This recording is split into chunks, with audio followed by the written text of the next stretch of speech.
যে কাকামণি হয়তো SSC pass, আপনি হয়তো গ্রাজুয়েশন, তাও হয়তো সায়েন্সের ছাত্র।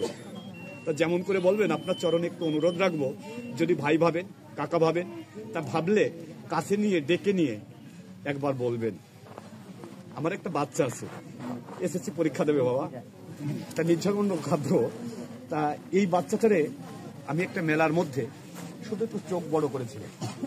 তো চোখ বড় করার পরে বাড়ি ফিরে এসে ওখান থেকে কান্না শুরু করছে, আর বাড়ি এসে চোখে ঝরঝর জল। তা মার মন খারাপ হয়ে গেছে। বাচ্চার চোখে জল হলে বাবা অনেক সময় মার মন খারাপ হয়ে যায় না? যে মেলায় পাঠালাম, মেলায় পাঠানোর পরে এই বাচ্চাটা কাঁদতে কাঁদতে ফিরলো, না জানি কোন কুকর্ম করে এলো। তা বাড়ি আসবার পরে ওই করছে, মানে কি হয়েছে কি হয়েছে?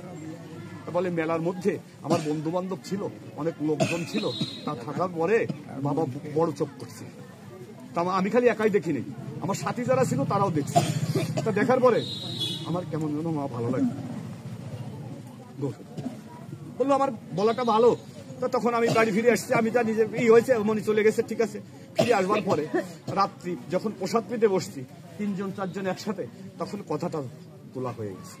তা সেই বাচ্চার থেকে একটা শিক্ষা নিলাম যে বাবা তুমি যাই করো, ঘরে ফিরে আসলে আমার যদি দুটো কটু কথা বলো, আমি ঘরে আসার পরে বলবো। সুন্দর। আমি বাচ্চার থেকে আমি তখন ভাবলাম যে তুই আমার সন্তান না রে, আমি তোকে প্রণাম দিতে ইচ্ছা করি।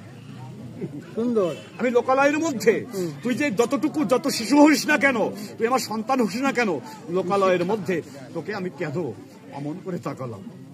আমি তোকে কাছে ডেকে আনতে পারতাম, ভালোবেসে কাছে ডেকে আনতাম, ঘরে বসে যদি তোর দুটো কথা বলতাম, কেউ না শুনতো, আমি বাবা আর তুই সন্তান, এই দুজনের মধ্যে একটা মীমাংসা হয়ে যেত। কিন্তু এমন করে লোকালয়ের মধ্যে বলে যা সবাই শুনে ফেললো বা বুঝে ফেললো। তা কাকুমণি, আপনার কাছে অনুরোধ রাখি, যারে যা সিদ্ধান্ত দেবেন ওই কাছে ডেকে নিয়ে বুকে ভালোবাসা রেখে এটা কাছে রেখে দেবেন।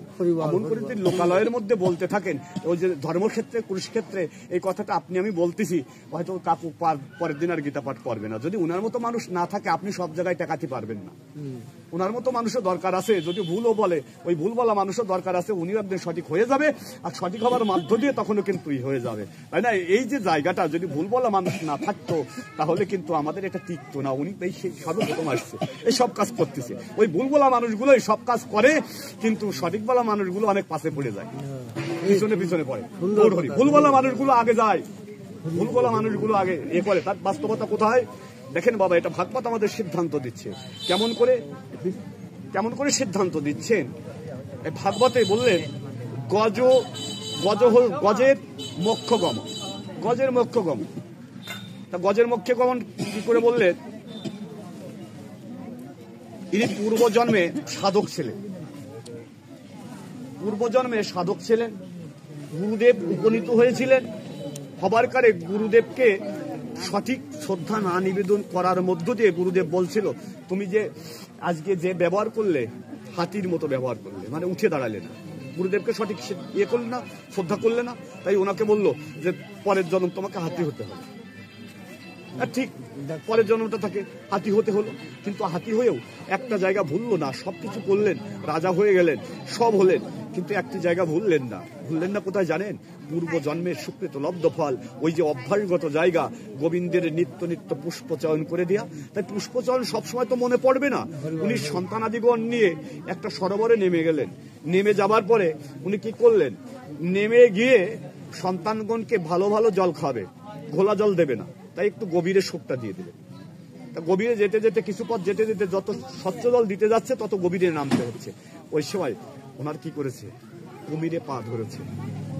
কুমিরে পা ধরবার পরে উনি সংকটে পড়েছে, চোখের জলে ভাসছে। পড়ন্ত বিকালের সময় সবাই ওই কুমিরে ধরেছে, দুটো কুমিরে তো। ধরবার পরে কুমির দুটো যখন পা ধরেছে, উনি উঠতে পারছে না, শক্তিতে পাচ্ছে না। আসলে নিয়তির কুমির তো, পা ধরলে তখন উঠাও যাবে না। তাই কি করলেন? উনি সবাই ভাবলেন যে জল দিচ্ছিলেন, জল দেওয়া বন্ধ দিয়ে কাদের সাথে হুড়পাট করছে, মানে যুদ্ধ করছে। আর এই সময় কি হবে? সবাই একে একে ফিরে গেলেন। তা ফিরে যাবার পরে যখন ফিরে যাচ্ছে, কারণ সন্ধ্যা আগত, সবাই তো বাসায় ফিরে যাবে, সন্তান ফিরে যাচ্ছেন, ওই হাতির বাচ্চা যারা আছে সবাই ফিরে যাচ্ছেন।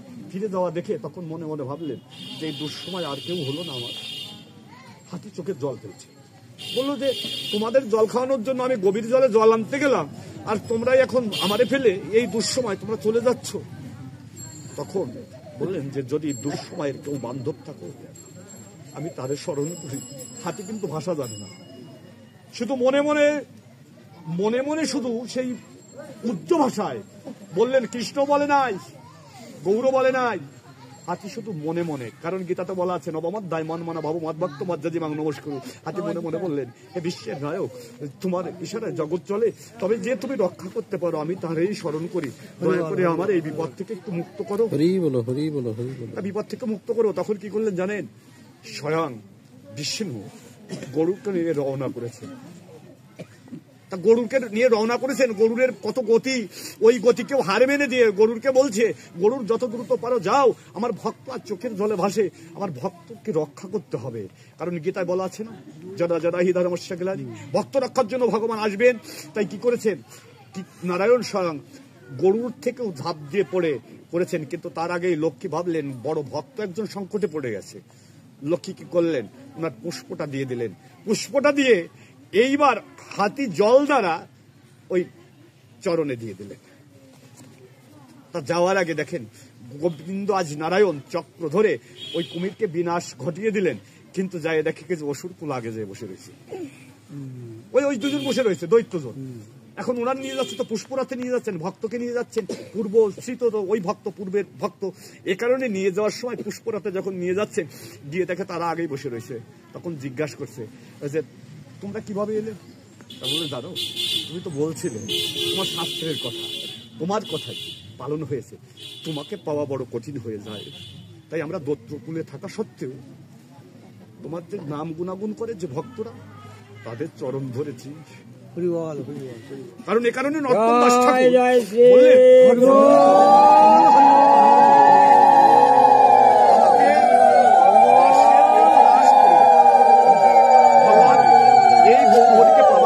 কৃষ্ণচন্দ্র বোঝের ভজনটাকে জানবার জন্য ব্রজভূমিতে আজও 5000 বছর পূর্বে সেই বৃক্ষগুলো রয়ে গেছে।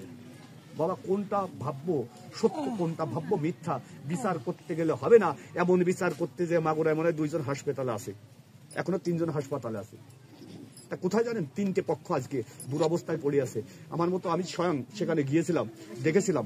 বহু পূর্বের একটা দোল পূজা হতো ওই বৃক্ষে, ওখানে সবাই গিয়ে প্রার্থনা করতো। দোল পূজাতে বারংবার কৃষ্ণের আবির হতো, ওখানে দোল খেলা হতো।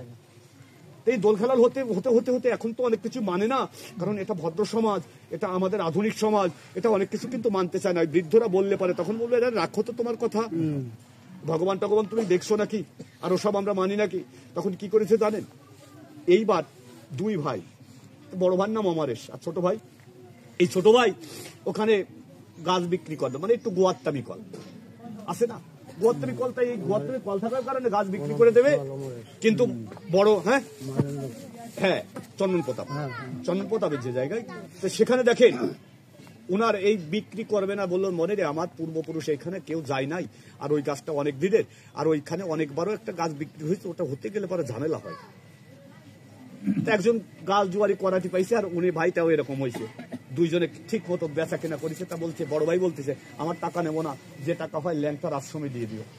বড় ভাই বলে দিয়েছে, আর ও টাকা ঠুকি নেয়নি। আর ছোট ভাই যে বিক্রি করেছে, সে বিক্রি করে টাকা নিছে, করাতিরা কাটতে গেছে, ওই গাছ থেকে দৈববাণী হয়েছে যে আমার কাটিস না, আমার এভাবে কাটিস না। আর ওরা মানে নাই, না মানার পরে ঠিক গাছে কপ দিয়েছে। কেউ কেউ হয়তো গিয়ে দেখছে যে সেখানে কি দুরবস্থা। গাছ থেকে মান্দার গাছ ধরে, যদি মান্দার গাছের কাঁটাওয়ালা গাছ দিয়ে যদি কোনো মানুষকে কোনো শক্তি দ্বারা, কোন শক্তিতে বাবা এবার চিন্তা করবেন, কোন শক্তিতে তাদের টেনে ধরে, কোনো দড়ি নাই, কাছি নাই, শিকল নাই, সেখানে কিছু নাই, কিন্তু শূন্য মানুষে বায়ু ভরে ওই মানুষটারে টানিয়ে উপরে উঠাই নিয়ে যাচ্ছে। এটা আমি একা শুধু মিথ্যার মধ্যে নয়, এটা বাস্তবতা। আরো 3 জন মানুষ তার পা ধরে ঝুলাই রাখে, কোন মানুষটা টানিয়ে অমন করে উপরে উঠাই নিয়ে গেল। বাবা এটা কোন বিজ্ঞানের শক্তি? এই সেই শক্তি যাকে বলা হয় দৈবিক শক্তি। এটাকে না জানলেও এটা ওই কানার মতো, অন্ধের মতো বিশ্বাস করে নিতে হয়। যদিও আমি না দেখেছি, তখন যখন বর্ণনা শুনেছি, লোকমুখে বর্ণনা শুনেছি, বাস্তবতায় সেখানে যারা ছিল, সচকে যারা দেখেছে, সেই মানুষগুলা কিন্তু বর্ণনা করেছে গৌরহরি।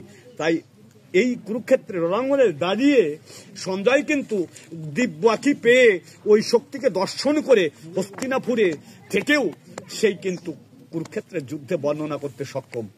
আমি তো এখান থেকে বিজয় মিরকিডাঙ্গা দেখতে সক্ষম, আমার বাড়ি সেখানেও কিন্তু দেখে সক্ষমতা নাই, কারণ আমার গুরু কৃপা হয় নাই। তাই গুরু কৃপা যখন হয়ে যাবে, তাই এই পরীক্ষিত মহারাজকে সংকটকালে গুরু কৃপার জন্য বললো যে গুরু কৃপা এমনি এমনি হবে না, তাই কি করতে হবে, তোমাকে সাধু কথা শুনতে হবে, শাস্ত্রীয় কথা শুনতে হবে, কৃষ্ণ কথা শুনতে হবে, আত্মতত্ত্ব কথা শুনতে হবে। তাই আত্মতত্ত্ব কথা শুনতে গিয়ে বললেন, গীতার এর 2য় অধ্যায় বললেন, দেহটা হলো রথ, আর এই রথ একজন চালায় রোজ। হরিবল হরিবল ঠিক। তার রথের একজন মালিক আছে, তো ওই মালিকে কি করতে হবে বাবাজি মহোদয় বলছিলেন যে আত্মতত্ত্ববোধ। তো এই যোগের মধ্যে